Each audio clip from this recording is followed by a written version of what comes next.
What is going on? Why isn't she answering?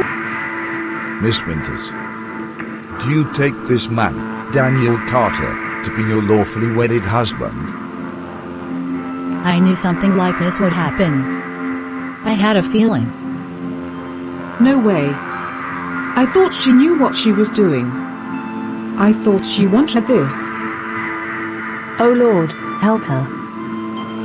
Miss Winters, do you take this man, Daniel Carter, to be your lawfully wedded husband?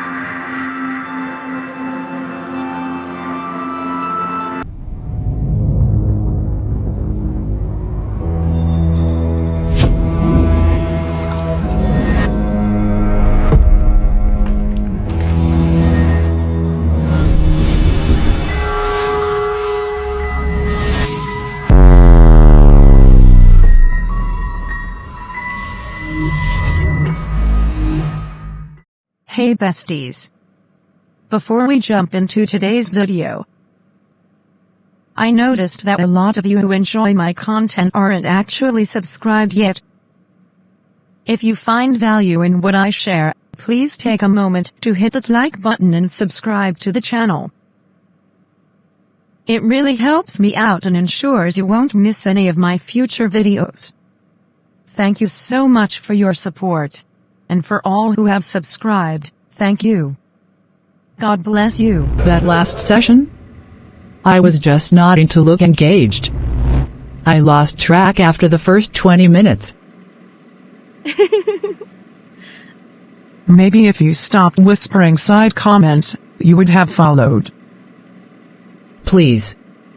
That session was long. Just give me the summary later. You two never take anything seriously. Sister Deborah. Is that not the bishop's son? Oh. So this is the famous Pastor Daniel Carter. Good evening, Brother Daniel.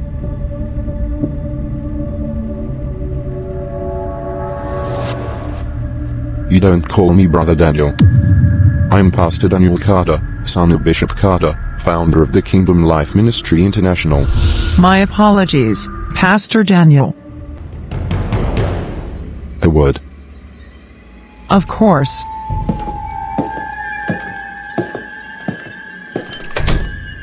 There's an old saying, when a tree bears fruit, the birds will come.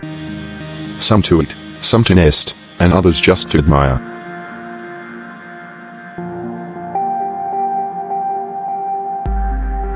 I'm sorry, I don't quite understand. You are the tree, Sister Deborah. You have ripened into a woman of virtue, discipline, and grace. It is only natural that suitors will come. I am one of them. Oh. I am not a man who wastes time, Sister Deborah. You have been diligent in the work of the Lord. You are respected. You are well positioned to be a wife. I see. I believe you are ripe for marriage. And I am interested in you. I am giving you 1 week to decide. Let me know if you are interested. Pastor Daniel, marriage is not something to rush into, I know. But it is also not something to delay unnecessarily. I appreciate your directness. But I believe matters like this require deep prayer and discernment. I didn't say rush. I said decide. There is a difference. And what if my decision is no? Then you say no, and I move on. Simple. All right. I will pray about it.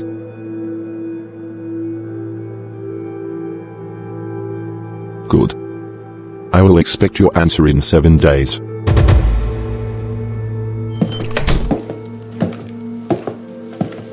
Deborah. What was that? Do you realize what just happened? The bishop's son is interested in you. Do you know how many women would kill for this kind of opportunity? We hear everything. I don't think opportunity is the word you're looking for. I don't know. I need to pray. Pray about what? Deborah, this is an honor. Do you know how many sisters in this church have been waiting for this kind of favor? Favor? Since when does marriage start with ultimatums? Oh, Ruth, you analyze everything too much. A man like Pastor Daniel doesn't have time to waste. He knows what he wants. Or maybe he just knows how to get what he wants.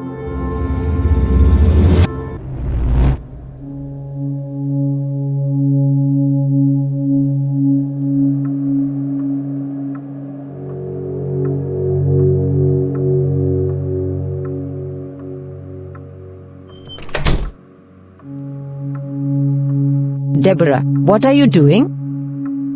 Nothing, Mama. Nothing?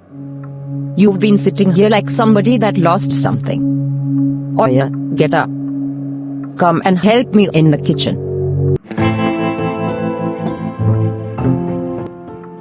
Did you not hear me? Or should I come and carry you?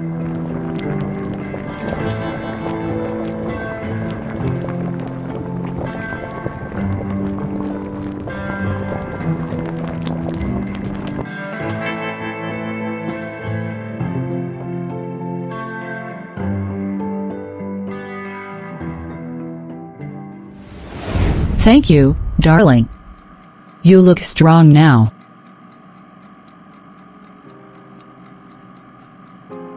Mama, why do I have to take medicine every hour of the day? Because you're a warrior. And warriors need to replenish their energy. But Mama, when will I go back to school? I miss my friends.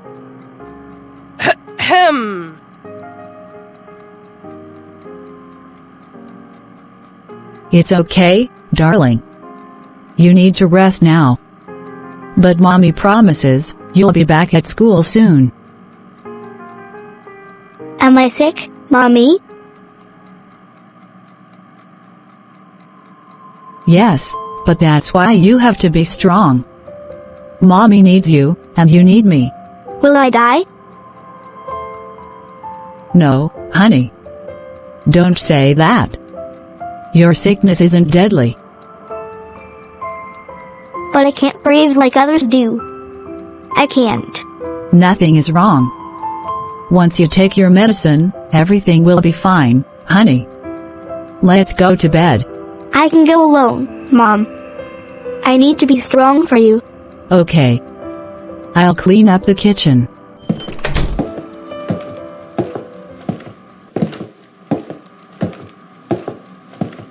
You need to drink something.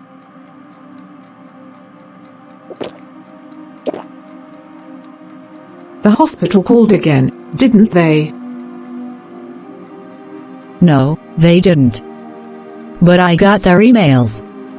They need the first payment before they can schedule her surgery. How much do you have now? You mean, how much I don't have? I can barely afford half. They said she can't wait any longer, Rhoda. She's getting worse. Then maybe it's time to. No.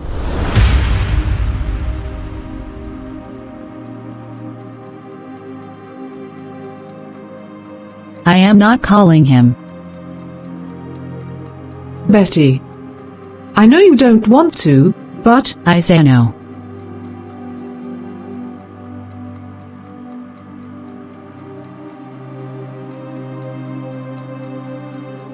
This is about Zara. Not you. Not your pride. You think I don't know that? Then why won't you just call him? Because I know the kind of man he is. I don't want him anywhere near her. So what's the plan, Betty? What happens if you can't pay in time?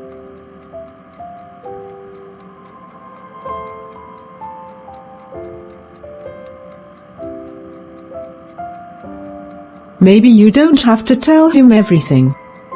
Just ask for the money. You don't owe him explanations. I don't know what's happening to me. Finally, you admit it. Admit what? I've lost my peace. That's the red flag right there. What do you mean she's lost her peace? Deborah, I don't understand. Since the day he spoke to me, I haven't been myself. I've been thinking about him. About his proposal. Of course, you have. That's what happens when someone drops a marriage ultimatum on you like it's an office job offer. Ruth, not everything has to be an argument. And not everything should be ignored, Anita. I've been unable to pray. Unable to pray. What do you mean? I mean, every time I close my eyes to pray, his face comes to my mind. His voice. His words. It's like he's in my thoughts all the time. And that's a good thing to you. It's not a bad thing either. Anita, are you hearing yourself? What now? A decision about marriage should come with peace, not prayer paralysis. If every time she tries to pray, all she hears is Daniel Carter this, Daniel Carter that, something is wrong. Oh please, she's just nervous. But that's the thing, I don't even know what I'm nervous about. I should be excited, shouldn't I? This is a big opportunity, right? You said it yourself. Opportunity. That's exactly what this feels like, a transaction, not a relationship. You will never change, Ruth. And I don't intend to. Because unlike you, I don't see everything with wedding-colored glasses. Are you two about to start another war? I don't have time for war. I have time for wisdom. And wisdom says, this is a blessing. Lord, give me strength. Guys, focus. I need clarity, not drama. Then listen to your heart, Debbie. What is it really telling you? I don't know. I just feel uneasy. Like something isn't adding up. Then that is your answer. Peace isn't confusing. Peace isn't something you have to force. If this was God's doing, you wouldn't feel like your spirit is in a chokehold. So what's the solution? Just throw away the proposal, because she feels nervous? Every bride-to-be gets nervous. See? That's exactly the problem. You're treating this like some kind of golden ticket instead of what it really is, a lifelong commitment. It is a golden ticket. A good man, a powerful family, a secure future. What else do you need in life? I need time to think. Think about what? Whether you want to be a pastor's wife? Deborah, you should be thanking God on your knees. So, because a man stands on a pulpit, that automatically makes him a good husband? It makes him a great choice. I can't wait for you to get married. Because the day I see you stressed, I will remind you of this conversation. Whatever, Ruth. Deborah, let me tell you, if you don't accept this proposal, you will regret it. And if she accepts it blindly, she will regret that even more.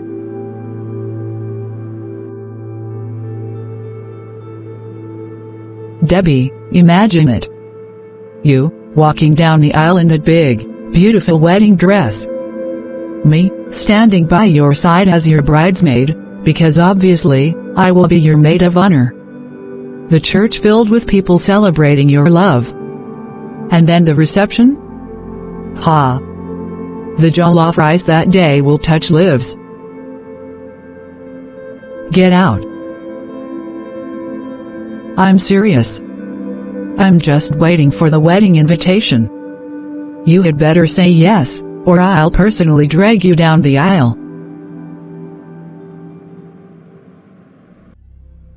Debbie, be honest with yourself. If your spirit isn't settled, don't force it. A man who truly loves you will not rush you into making a life-altering decision in 1 week. What is going on here? Nothing, Mama. We were just talking. Talking? Or overthinking?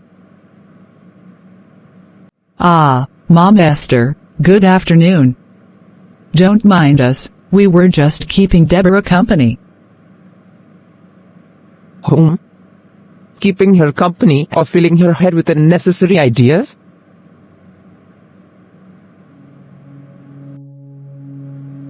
Mom Esther, we were actually talking about Deborah's wonderful opportunity. Pastor Daniel, I don't need to be reminded of what is obvious. I know why you're all gathered here like judges in a courtroom. My daughter, come and help me in the kitchen. she's going to get a speech. More like a final push. What exactly are you waiting for? Mama. I mean this marriage proposal. What exactly are you waiting for? A dream? A vision? The heavens to open and tell you what is already clear? Mama, it's not that simple. It is that simple. A man like Pastor Daniel does not come every day, Deborah. He is respected. He has a future. He is a pastor. What else are you looking for? I don't feel peace. Peace? My dear, do you think peace means you won't have fears? That you won't feel uncertain? Let me tell you, my daughter, if you wait for peace to come like a warm blanket, you will wait forever. Marriage is not about feelings, Deborah. It is about wisdom and timing. You are 25. The time is now. Mama, I don't even know him. You will learn. Marriage itself is a school. You learn as you go.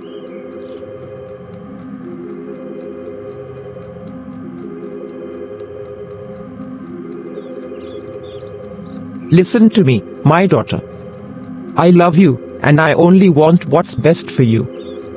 But you must understand, opportunities like this do not wait forever. If you keep thinking and delaying, another woman will take your place. This is not just about you. Our family will be blessed by this union. We will be aligned with the bishop's household. God is opening a door for you. Walk through it. David, you must be out of your mind if you think you're entitled to a larger share of the inheritance. Oh, forgive me, Jaden. I didn't realize you had already written the will on our father's behalf. This isn't about the will. It's about responsibility. Our father built this empire, and you want to tear it apart with your greed. Greed? That's rich, coming from you. At least I'm honest about what I want. Unlike some people who act like they care about the family when all they really want is power. You think you deserve to run things? You, who disappears for months and only comes back when there's something to gain?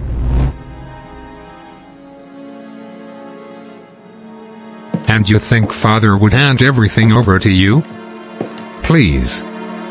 You don't have the brains for it, Jaden. Enough. Both of you. You're embarrassing yourselves. If the two of you would stop behaving like street thugs, maybe we could have a civilized discussion. Oh, look. The golden child wants to speak.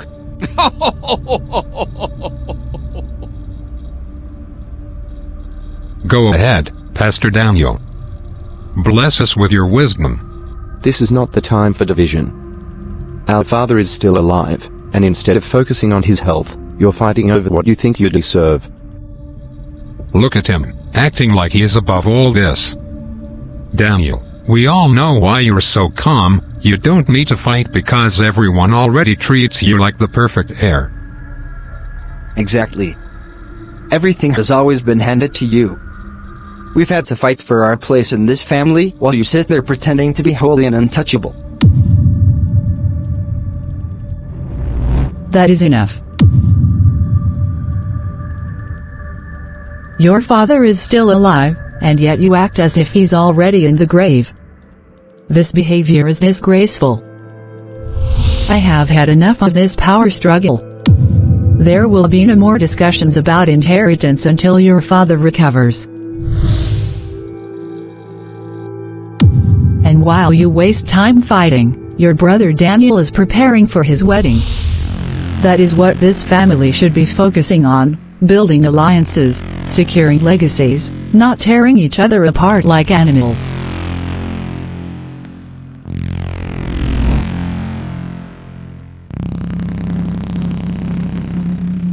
Wedding? Since when? Ah, of course. The perfect son is getting married. How fitting.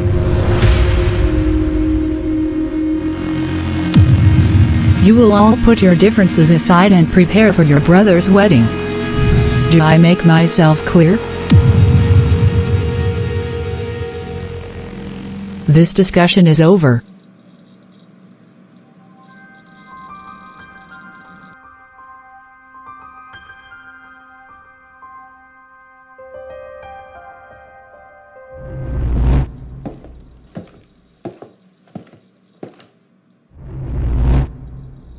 You look troubled, my son. Deborah is taking too long to decide. How long has it been? 3 days. 3 days is hardly an eternity, Daniel. It is when you already know the answer. You are certain she'll say yes? Of course. Women like Deborah don't say no to men like me. Your confidence is either admirable or foolish. I haven't decided which. It's not confidence. It's a reality. She's everything a pastor's wife should be. And I fit the image she's been waiting for. Yet she hasn't given you an answer. She's overthinking. She's letting too many voices into her head, her mother, her friend Ruth, probably even her pastor. But she'll come around. She just needs a push. And you want me to be that push?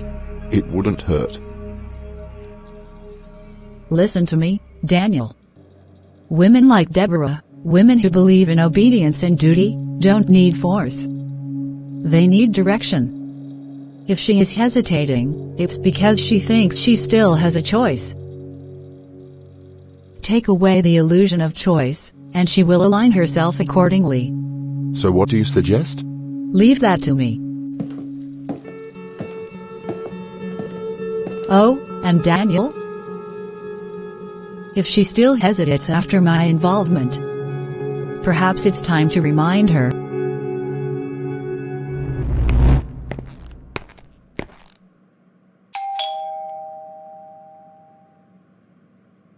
Amen.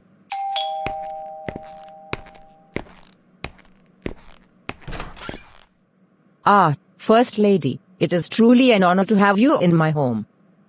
You should have sent word, you know I would have prepared properly for you. No need, my dear. Sometimes, an unannounced visit carries more sincerity. Please come inside. I won't waste time, Esther. You know my son, Daniel? Of course. Who doesn't? A fine young man. The church is blessed to have him. Well, he has noticed your daughter, Deborah. And not just in passing, he is very interested in her. Ah.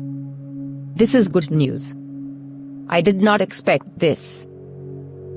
Neither did I, at first. But he sees something in her.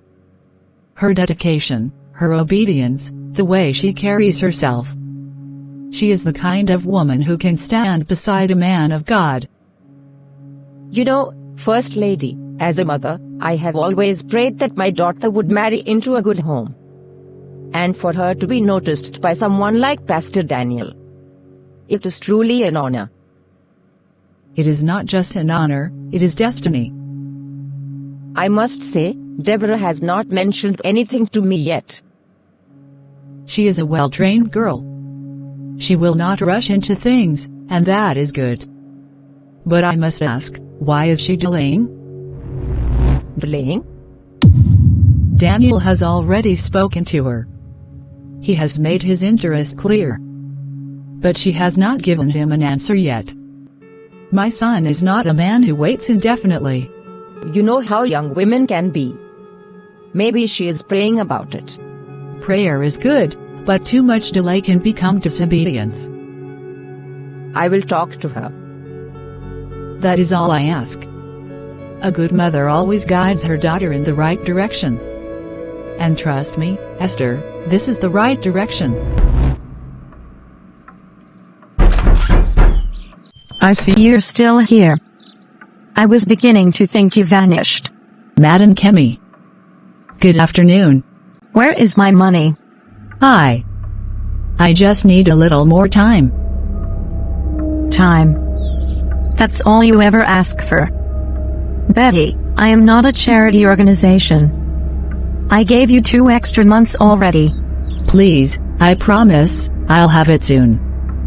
My daughter. She's been sick. The hospital bills. That's not my problem. I was patient with you because I know life is hard, but Betty, I have my own bills to pay. If I don't get my money in the next 7 days, I will take whatever I can from this house. Do you understand me? Please, just a little longer. 7 days. No more excuses.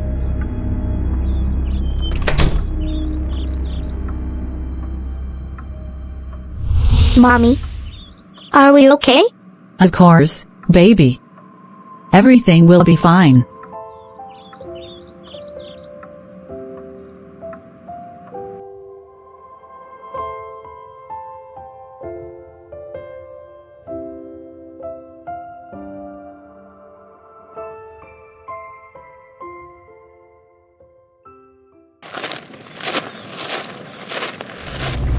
Deborah. Good day, Pastor Daniel. How is today's service? I'm just about to revise today. You don't have to be so formal, you know. I've thought about it. I've prayed. And I want to give this a try. That is good. Very good. Our wedding will be next month. Next month? Yes. There's no need for a long courtship. The family has already started making arrangements. But isn't this too soon? We only just... Deborah, we are not children. We are not dating for fun. We are getting married because it is the right thing to do. Prolonging the process is unnecessary. I just thought we would take some time to... Excuse me for a moment. Why are you calling me? This is not the time. I said, not now. Apologies. Where were we? I just passed by Betty's place now. That Madam Kemmer woman almost knocked down her door. Again? What did she do this time? It's the same thing. Money. Betty has debts everywhere. I don't understand how someone can be struggling like this and still be forming big woman. What did she buy that she cannot pay for? It's not about what she bought, it's that life has not been fair to her. Since that man left her, she has been fighting battles alone. Which man? Betty has always been secretive.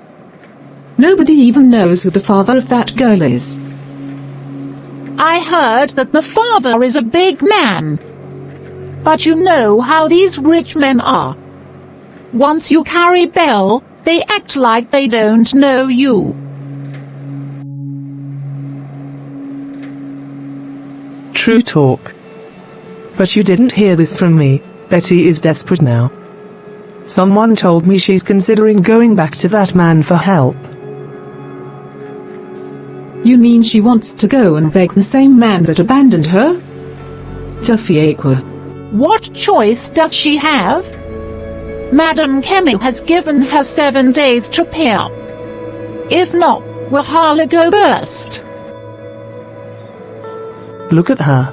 She doesn't even have strength to greet anybody. Ian? Is it our fault? When she was enjoying, did she invite us? Okay class, that will be all for today. Thank you, Miss Deborah. Good afternoon, Ma. What would you like? I want cupcakes. I said yes to him. You did what? I said yes to Pastor Daniel yesterday and our wedding is next month.